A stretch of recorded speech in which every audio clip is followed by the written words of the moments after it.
చందుర్తి మండలం జోగాపూర్ గ్రామంలో బీరప్ప ఉత్సవాలు గురువారం ఘనంగా ప్రారంభమయ్యాయి. ప్రతి 5 సంవత్సరాలకు ఒకసారి కుర్మ సంఘం నాయకులు, కుల సభ్యులు బీరప్ప పట్నాలో ఉత్సవాలను ఘనంగా నిర్వహించడం ఆనవాయితీగా వస్తుంది. బీరప్ప ఉత్సవాల సందర్భంగా ఆలయాన్ని రంగులతో, విద్యుత్ దీపాలతో ముస్తాబు చేశారు. ఈ నెల 1వ తేదీ నుండి 9వ తేదీ వరకు బీరప్ప ఉత్సవాలను ఘనంగా నిర్వహించేందుకు స్థానిక కుల సంఘ సభ్యులు అన్ని ఏర్పాట్లు పూర్తి చేశారు. ఉత్సవాల ప్రారంభం సందర్భంగా గురువారం సాయంత్రం పోచమ్మ బోనాల పండుగను ఘనంగా నిర్వహించారు. ఇంటికొక బోనాన్ని డప్పు చప్పులతో అమ్మవారికి సమర్పించి మొక్కులు చెల్లించుకున్నారు.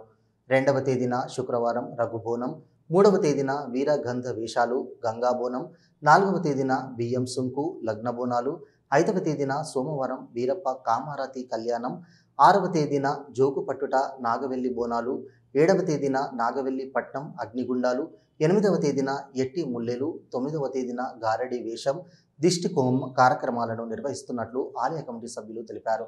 బీరప్ప ఉత్సవాలతో జోగాపూర్ గ్రామంలో పండగ వాతావరణం నెలకొంది. ఉమ్మడి కరీంనగర్ జిల్లాలో అత్యధిక జనాభా కలిగిన కుర్మ కులస్తులు జోగాపూర్ గ్రామంలో ఉన్నారు.